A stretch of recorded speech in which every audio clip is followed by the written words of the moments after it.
Hey YouTube, Untamed here. So tonight I figured I'd just capitalize on a non-windy evening and just show you guys a little bit closer look at both the Land Cruiser as well as the 4Runner TRD Pro here, up close and personal. Not to mention the 4Runner is kind of clean, semi-clean right now, so it's worthy of a video. I know a lot of you guys have been asking me just for more 4Runner content. I know it does tend to take the back burner amongst the rigs here. I mean, my excitement factor is for sure with the Land Cruiser and FJ Cruiser, the cruisers, if you will. So that is, they've been my go-tos. So forgive me for not really showing the 4Runner too much love. But really, and I say that, but I think altogether, big picture wise, I mean, the 4Runner is the one that I would recommend the most out of all of them. You know, for a number of reasons. I mean, for starters, it's a little bit more appropriately priced compared to the Land Cruiser. Even still, it is spendy. We're still talking $50,000. Yeah, I remember when they first came out. You know, they were what, 45,000, if that, not even, like 42,000, I think, right around there. And just every single year, you know, the TRD Pro 4Runner has just gone up and up and up in value, or in cost, I should say. But as you guys know, you know, the 4Runner at large, it carries value extremely well, which is why I love it. Well, I mean, I love all the Toyotas for that reason.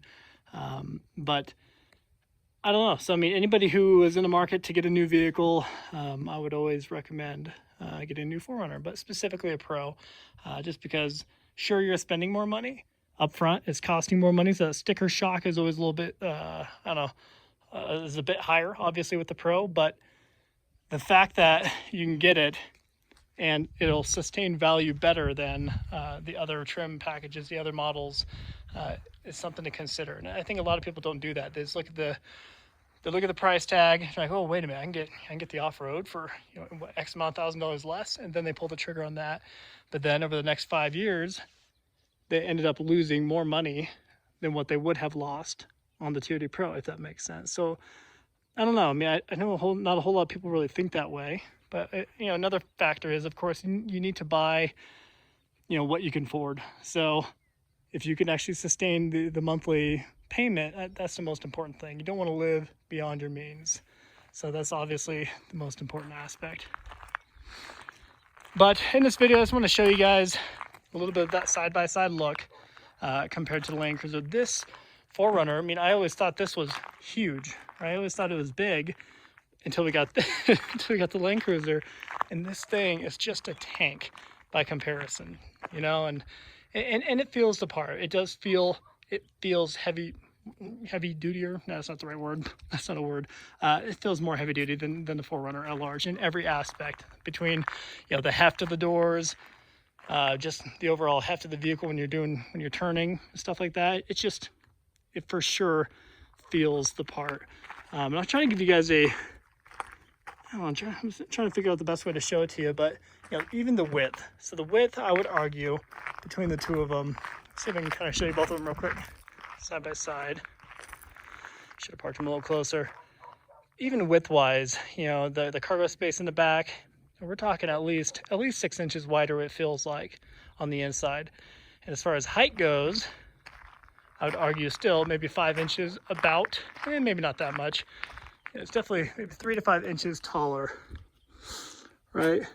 So I'm 5'9", and when I stick my arm all the way up, I am just about the same height, you know, about the same height as the top of the Yakima roof basket there.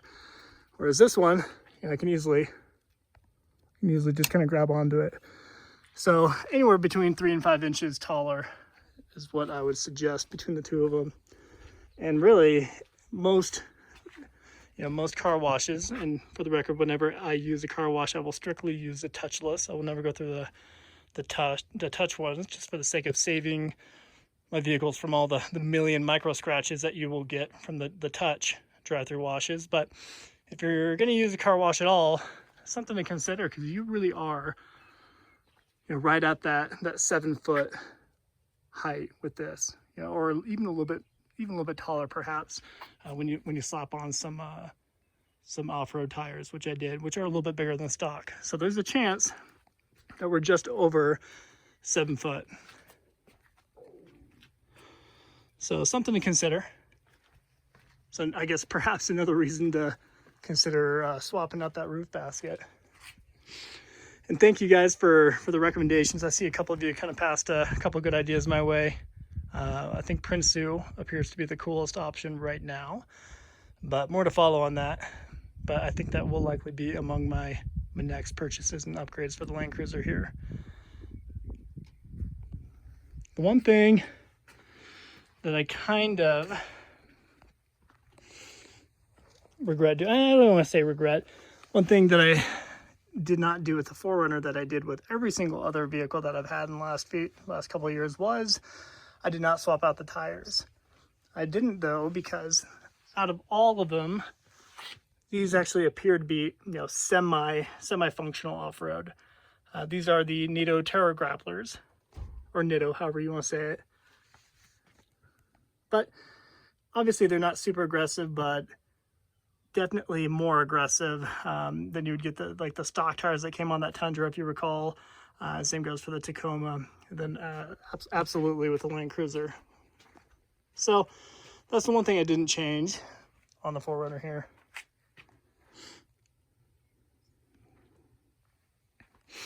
Another thing to consider, I mean, perhaps this is like me being about that dad life, but one thing I've really grown to appreciate within vehicles at large is the visibility.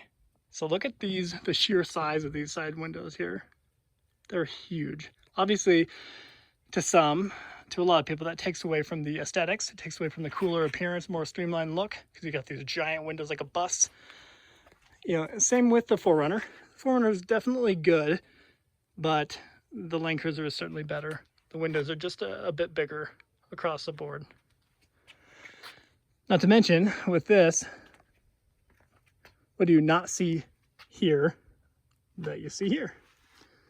So you get the, I guess C-pillar right here, which, you know, adds a little bit to the to an added blind spot that you don't get with the Land Cruiser at all. So Land Cruiser, legit, you feel like you're driving a van when you're on the inside, and that's a bad way to put it, but you know, as far as visibility goes, it's just awesome visibility.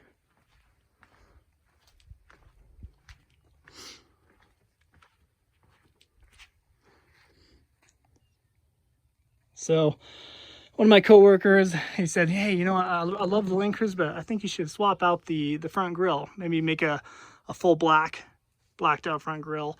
I personally like this. I think I mean, obviously it ties it all together very well with the chrome bits along the side there and in the rear. But I personally like it. I like it a lot more than the standard Land Cruiser, where it's just strictly all chrome, right? And same with the headlights, right? The headlights are, you know, blacked out housing, which I think looks glorious.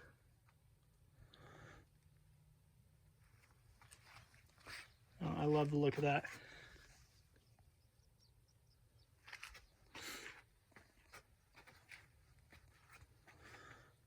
Try to give you guys just a closer look. So I personally am a huge fan of it. One design feature that I really like too is this little indent here.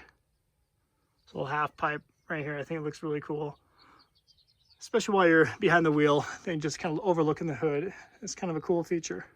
Whereas you get the little bump over here with the fake hood scoop. But that's just iconic Toyota at this point, the fake hood scoops.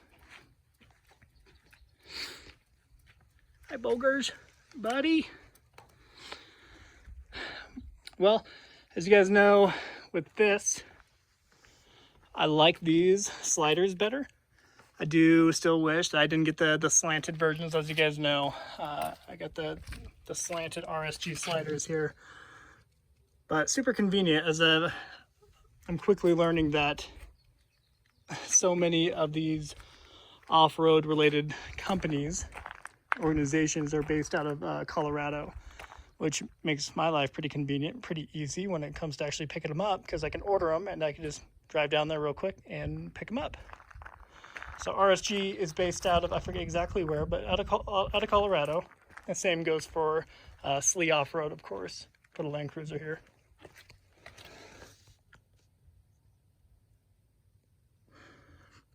I prefer these ones, especially if they were the flat versions. But the only example of that I found that I really liked for the Land Cruiser, like I mentioned, was by Built, the company called Built. But they were also 10 weeks out, so not too conducive for my impatient lifestyle. So we ended up going with the next best thing, and they were based out of Colorado, which still made this pretty convenient.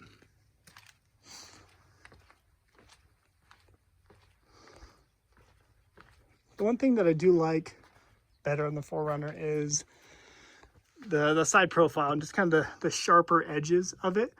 Whereas you guys hear me meow about it with the Sequoia. It's just rounded, right? And this is such a dated platform, and it for sure shows, right? But I love it. I still very much enjoy it. I do like, you can see here, it's just rounded here, and even here,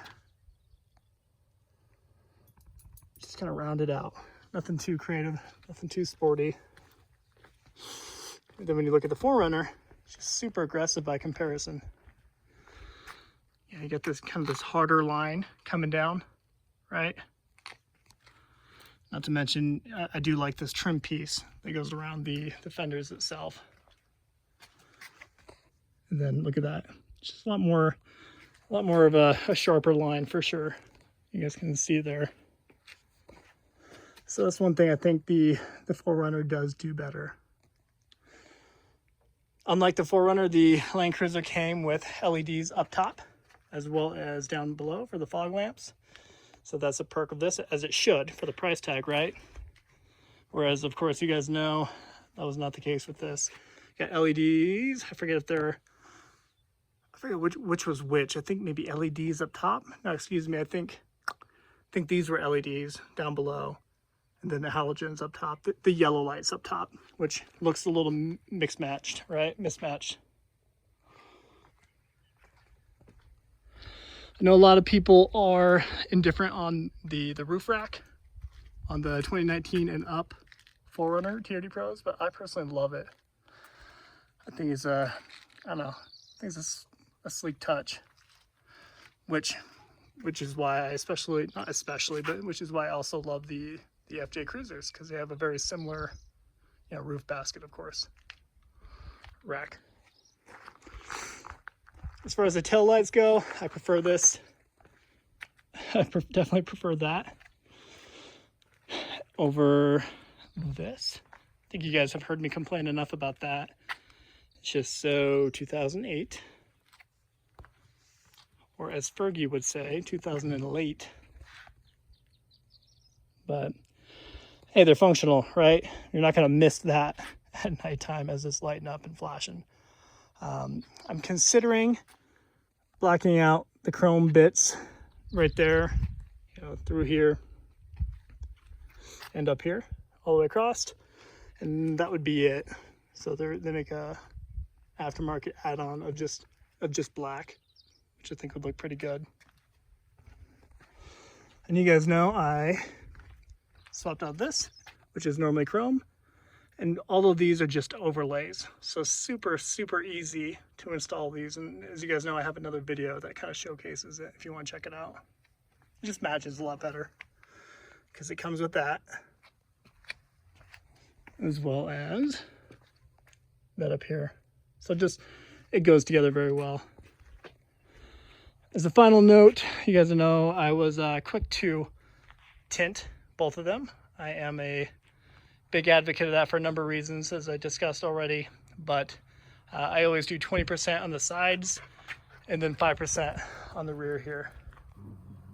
Just only on the rear windows do I do 5%. But as you guys are possibly aware, I mean, all of you guys see it, whenever you see a brand new vehicle, the rear windows on the sides tend to be, in the rear window, the back window, tend to be dyed, tend to be tinted. So that's why whenever you put 20% on the sides, by the way, Wyoming. Yeah, that's why it's always darker in the back windows, whereas the front windows, driver and passenger, are not dyed from the factory. They're tinted. All right, guys. Well, there's a lot more. You guys know the major differences between them as far as, you know, power plants. 5.7 liter V8, same one in the Tundra, of course, and the Land Cruiser attached to an 8-speed automatic. And then you got the 4 liter. Got the 4 liter V6 over here with the 5-speed automatic. Both are bulletproof. Both are bulletproof, and both have a phenomenal reputation. So really no gouge on either of them when it comes to that. Obviously the extra power within the Land Cruiser here is great, but both of them are amazing. All right, guys. Well, I think I blabbed enough. I just wanted to kind of walk you through and kind of do that side-by-side chat about them, especially while the weather was kind of decent out here in Wyoming. So, as always, you know the routine. Let me know if you have any questions. Appreciate you watching. Until next time.